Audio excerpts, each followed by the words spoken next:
Few anime have ever fallen from greatness as hard as One Punch Man.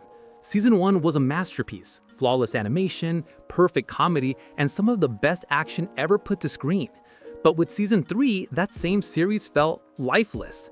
So how did one of the greatest anime of all time fall apart this badly? So today I'll break down exactly why One Punch Man Season 3 failed, step by step. So let's begin. Season 1 was basically a once-in-a-generation project. The anime was produced by Madhouse, a studio known for masterpieces like Death Note and Hunter x Hunter, but more importantly, it had the perfect creative team behind it.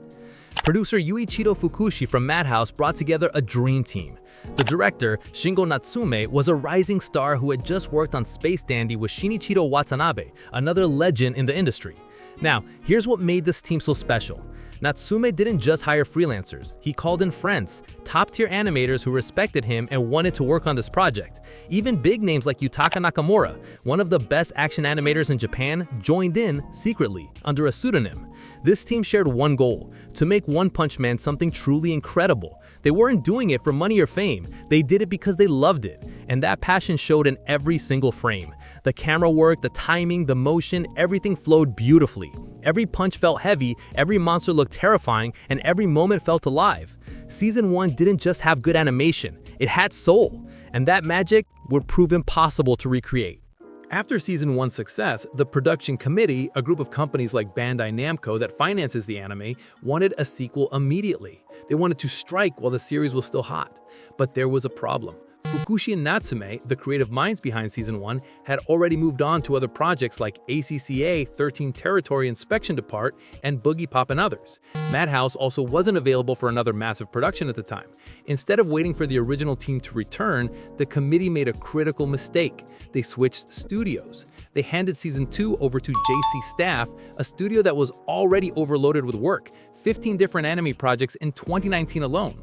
To put it simply, JC Staff didn't have the time, staff, or freedom to deliver something on the level of Madhouse's Season 1. The production committee prioritized speed and profit over quality, and from that moment on, the fall of One Punch Man began. At JC Staff, the new producer was Atsushi Fujishiro. He was experienced, sure, but he was also juggling 4 different anime projects at once. No one can manage that kind of workload effectively. Without the strong creative leadership that Madhouse had, Fujishiro had to rely mostly on in-house staff and freelancers. He appointed Chikara Sakurai as the director, a capable animator, but nowhere near the visionary that Natsume was. Sakurai had mostly worked on smaller projects and didn't have the same connections to bring in high-level animators. It showed immediately. When Season 2 released, fans were shocked. Gone were the dynamic camera angles, the smooth choreography, and the explosive energy of Season 1. The fights looked stiff, the pacing was slow. Even major battles like Garou's fight in Episode 3 felt like they were missing something. It wasn't that Sakurai or JC Staff didn't try, it's that the system didn't let them succeed. Deadlines were tight, the team was overworked. The passion-driven environment of Season 1 was replaced by a factory-line production, and the audience could feel it. Season 2 didn't just look worse, it felt soulless.